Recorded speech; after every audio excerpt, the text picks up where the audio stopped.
The room was silent except for the sound of boots on cold stone. German officers stood frozen as the door opened, and he walked in. They had expected a monster, a ruthless general. Instead, what they saw in that moment would stay with them forever and change the way they understood war, honor, and humanity. The war was ending, but the silence felt heavier than the battles that came before it.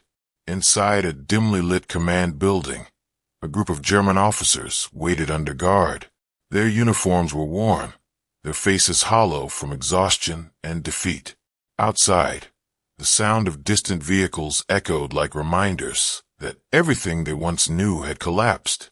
Colonel Heinrich Adler stood near the window, staring at the gray sky. He had spent years believing in strategy, discipline, and command. Now, all that remained was uncertainty. "They say he's coming," one of the younger officers whispered. Adler didn't turn. "I know."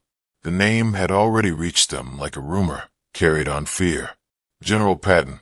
To them, he wasn't just an enemy commander. He was a force, relentless, aggressive, unpredictable. A man they had been taught to fear. Footsteps approached down the hallway. Slow, confident, unhurried. Every man in the room straightened instinctively, though no one had given the order. The door opened, and in that moment, as they turned to face the man they had fought against for so long, none of them realized they were about to question everything they believed about their enemy. He entered without hesitation. Tall, composed, eyes sharp with awareness.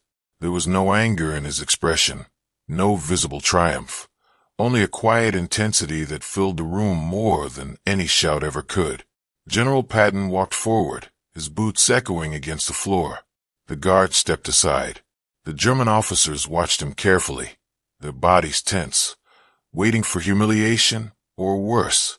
But it didn't come. Instead, Patton stopped a few steps in front of them and simply observed. Not like a conqueror, like a man studying other men. Colonel Adler finally spoke. "So, you are the general we were warned about." Patton's gaze shifted to him. "And you are the man who fought harder than most," he replied calmly. The room went still. No one had expected that.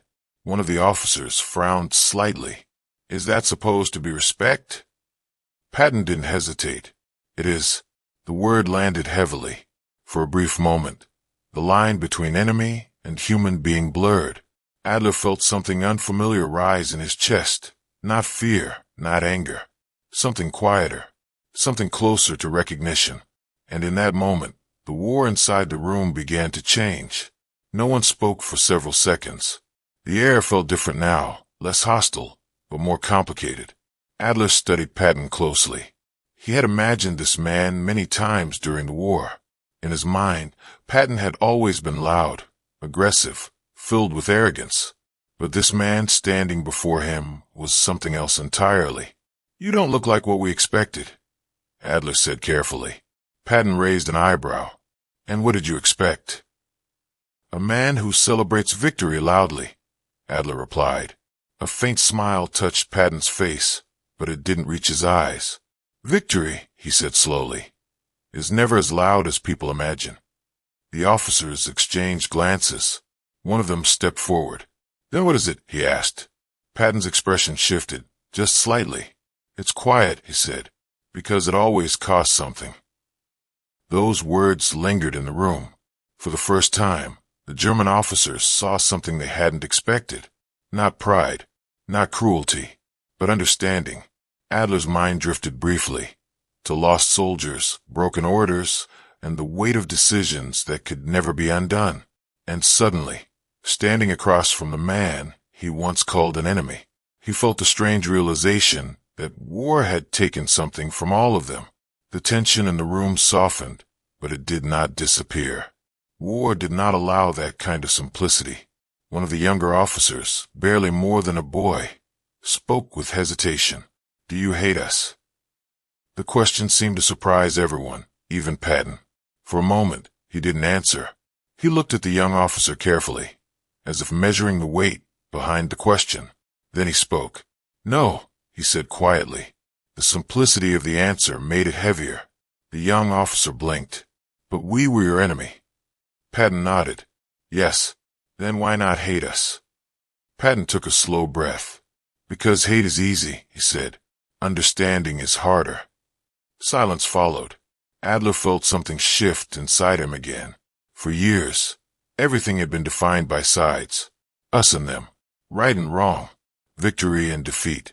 But standing here now, in this quiet room, those lines didn't feel as clear anymore. The young officer lowered his gaze. And for the first time since the war began, he didn't feel like an enemy. He felt like a man who had simply survived something terrible.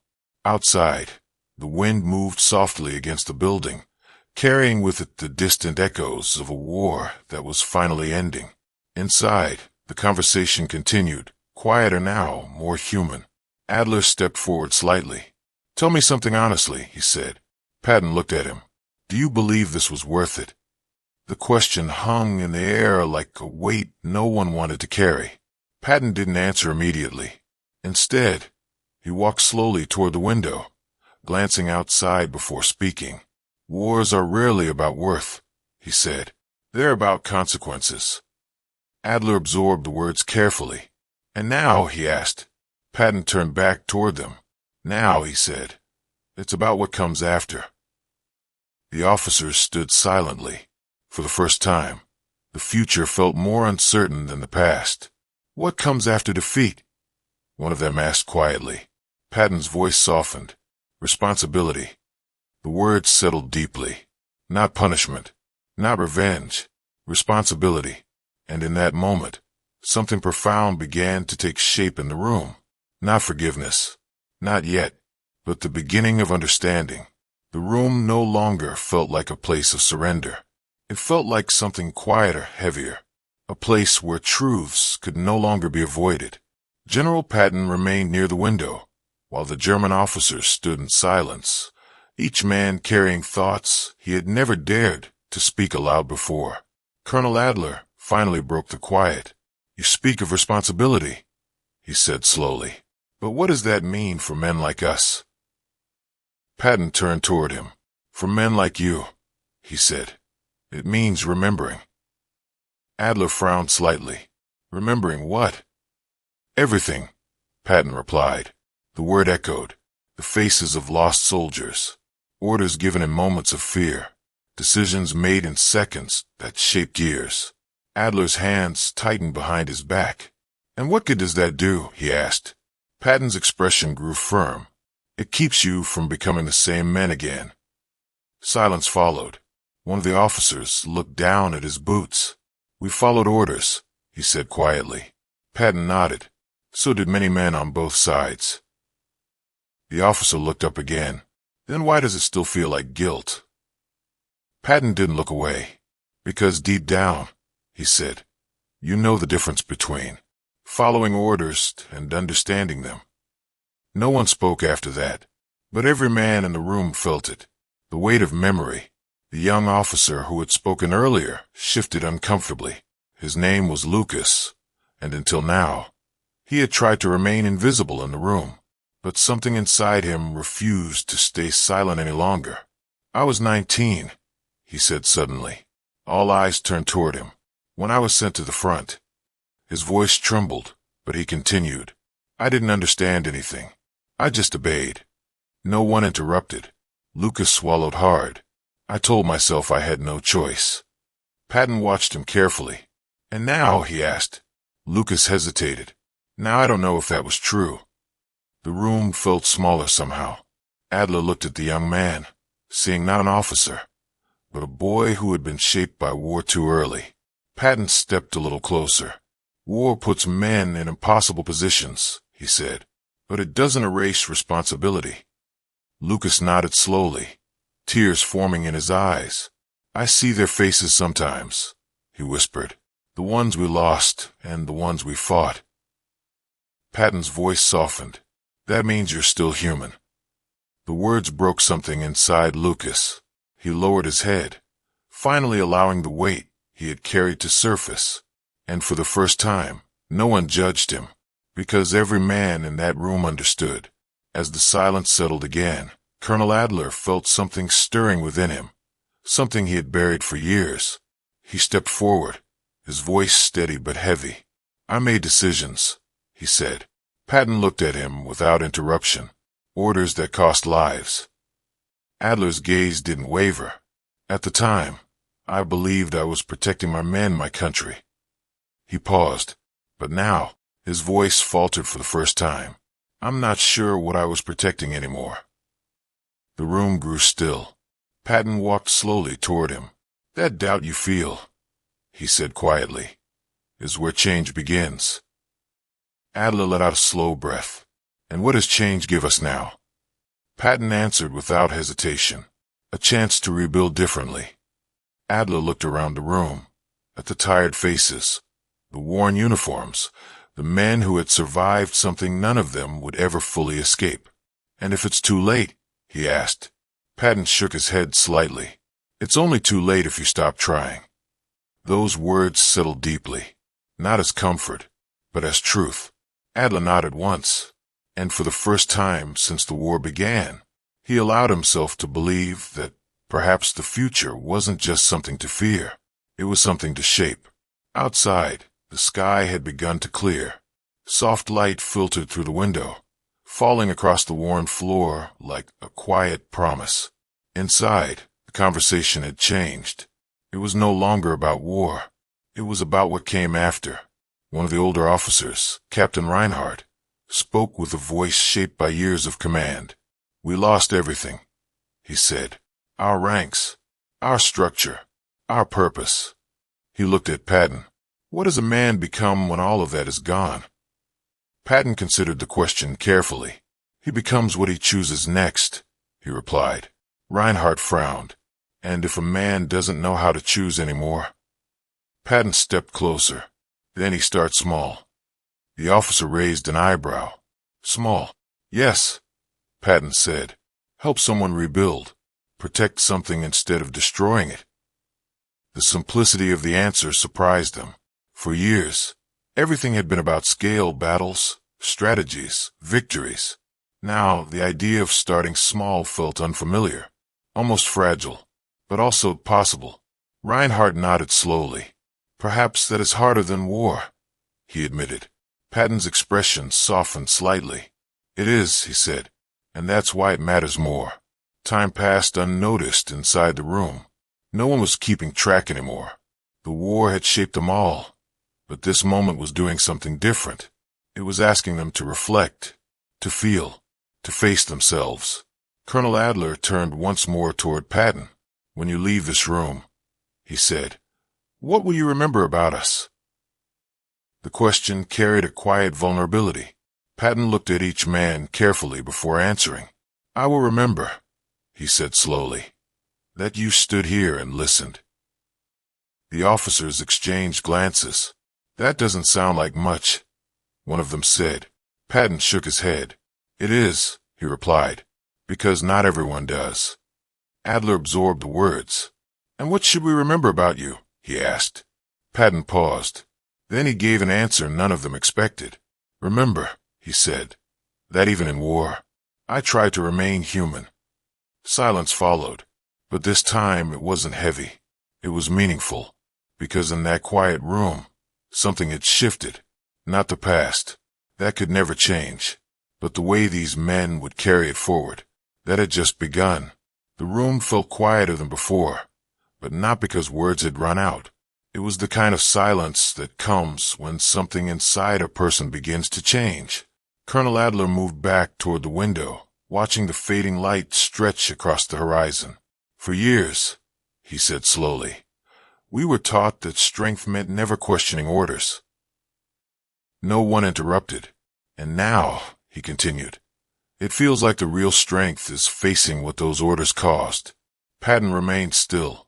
"That's not weakness," he said. "That's awareness." Adler let out a long breath.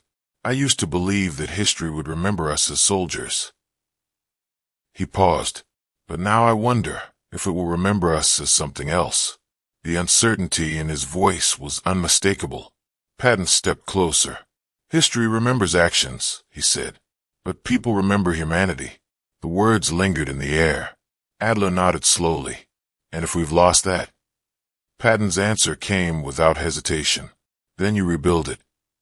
The simplicity of that response felt heavier than any command, because rebuilding meant acknowledging what had been broken. And for the first time, Adler wasn't thinking about victory or defeat. He was thinking about responsibility in a different way, not as a burden, but as a chance to become something better. Lucas sat down slowly on a wooden bench, his hands trembling slightly. The conversation had stirred something deep within him, something he had tried to ignore for too long. "I used to write letters," he said quietly. The others turned toward him. "To my mother." His voice softened. "I told her I was proud, that I was doing the right thing." He looked down at his hands, "But I stopped writing." Patton watched him carefully.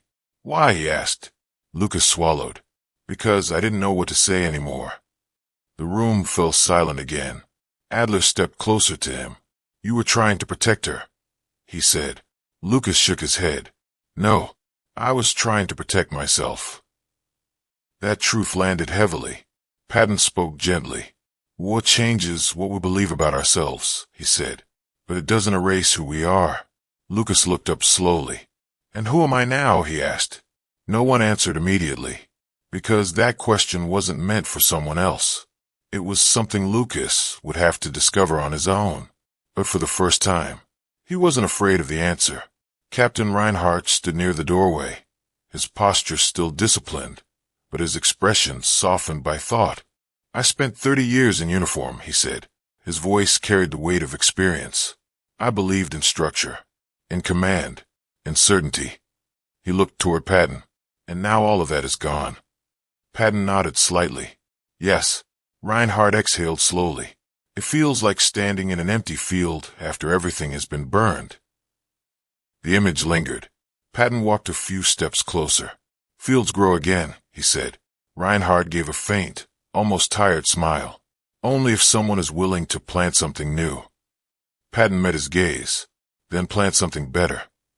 The simplicity of the words struck deeper than expected. Reinhardt looked around the room, at the younger officers, at the uncertainty in their eyes, at the fragile beginning of something different. "For years, I taught men how to fight," he said quietly. He paused. "Maybe now, I need to learn how to teach them how to live." No one spoke, but every man understood the significance of that moment, because it wasn't just about survival anymore. It was about purpose. Outside, the sky had shifted to a softer shade of evening. The war, for all its noise and destruction, was ending in silence. Inside the room, the men stood closer now, not as enemies, but as individuals facing something deeply human. Adler turned once more toward Patton. "Do you ever regret it?" he asked. Patton didn't pretend not to understand. "The war." Adler nodded. Patton took a long breath before answering. "I regret every life that had to be lost," he said. The honesty in his voice was undeniable. "But I don't regret standing against what needed to be stopped." Adler absorbed the answer carefully. "That's a difficult line to carry," he said. Patton nodded. "It is." For a moment, neither man spoke. Then Adler said something quietly. "I don't know if I would have made the same choices if I had seen things differently." Patton looked at him steadily. "Then see them differently now." The words felt like both a challenge and an opportunity. Adler nodded slowly, because for the first time, the future wasn't being dictated by orders. It was being shaped by choices.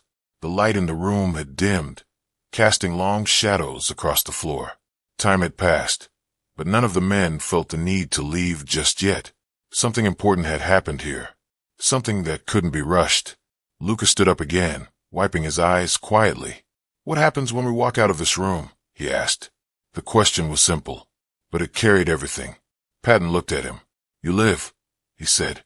Lucas frowned slightly. "Just live." Patton shook his head. "No, live differently." The words settled into the room. Adler spoke next. "And if the world doesn't forgive us?" Patton's expression remained steady. "Then you don't wait for forgiveness," he said. "You earn it." Silence followed, but this time it felt stronger. Not uncertain, not fearful, purposeful. Reinhardt nodded once. Lucas straightened his shoulders. Adler looked at the door, and in that quiet moment, each man understood something deeply personal. The war had ended, but their responsibility had not, and for the first time, they were ready to face it. The door finally opened. For a moment, no one moved. It wasn't hesitation. It was understanding. What waited outside that room was no longer the war they had known, but the life they would have to rebuild. Colonel Adler stepped forward first. He paused at the doorway, his hand resting briefly against the frame, as if marking the end of one life and the uncertain beginning of another. Behind him, Lucas followed. Then Reinhardt. One by one, they stepped out. Patton remained inside for a moment longer, watching them leave, not as defeated enemies, but as men carrying the weight of something far greater than loss. Outside, the air felt different, quieter. The sound of distant movement still lingered, but it no longer carried the same urgency. Lucas looked up at the sky. For the first time in years, it didn't feel like something closing in on him. It felt open. Adler turned slightly. "Strange," he said softly. "What is?" Reinhardt asked. Adler exhaled. "It feels like we've walked out of war, but into responsibility." No one disagreed, because they all felt it. The officers were escorted across the courtyard, their steps steady, but their thoughts far from simple. Other soldiers moved around them, some watching quietly, others avoiding eye contact. The world had shifted, and everyone was still trying to understand what that meant. Lucas walked beside Adler, his voice low. "Do you think we'll ever be seen differently?" Adler didn't answer immediately. He looked ahead, toward a future none of them could clearly see. "I don't know," he said honestly. Reinhardt joined him. "But that's not where we begin," he added. Lucas glanced at him. "Then where do we begin?" Reinhardt's voice softened. "With what we do next." The simplicity of the answer stayed with them. Not what they had been, not what they had done, but what they would choose moving forward. Across the courtyard, Patton stepped outside at last. He watched them for a moment, then turned away, not out of indifference, but because he understood something deeply. Their journey forward was no longer his to guide. It was theirs to live. Days passed, then weeks. The war officially ended, but its echoes remained in everything. Adler found himself working alongside civilians, helping rebuild structures that had once been reduced to rubble. The first time he picked up tools instead of giving orders, it felt unfamiliar, almost humbling. Lucas began writing letters again, not to explain the past, but to face it. Each word felt heavier than before, but also more honest. Reinhardt spent his days organizing small groups of men, not for battle, but for rebuilding, teaching discipline not through command, but through example. One evening, as the sun dipped below the horizon, the three of them stood together again. The air was quiet, different. "We can't undo what happened," Lucas said. Adler nodded. "No," Reinhardt added softly, "but we can decide what it leads to." The truth of that settled between them. For the first time, their actions were no longer driven by orders. They were driven by choice, and that made all the difference. Months later, the memory of that room still lingered, not as a moment of defeat, but as a turning point. Adler often found himself replaying the conversation in his mind, the words about responsibility, about humanity, about rebuilding. They had stayed with him in ways he hadn't expected. One afternoon, while helping repair a damaged home, a young boy approached him. "Were you a soldier?" the boy asked. Adler paused. "Yes," he said. The boy looked at him curiously. "Are you still one?" Adler thought carefully before answering. Then he shook his head. "No," he said softly. "I'm trying to be something better." The boy smiled, and in that simple moment, Adler felt something shift inside him. Not forgiveness, not fully, but something close, something earned through action, through change, through choosing a different path.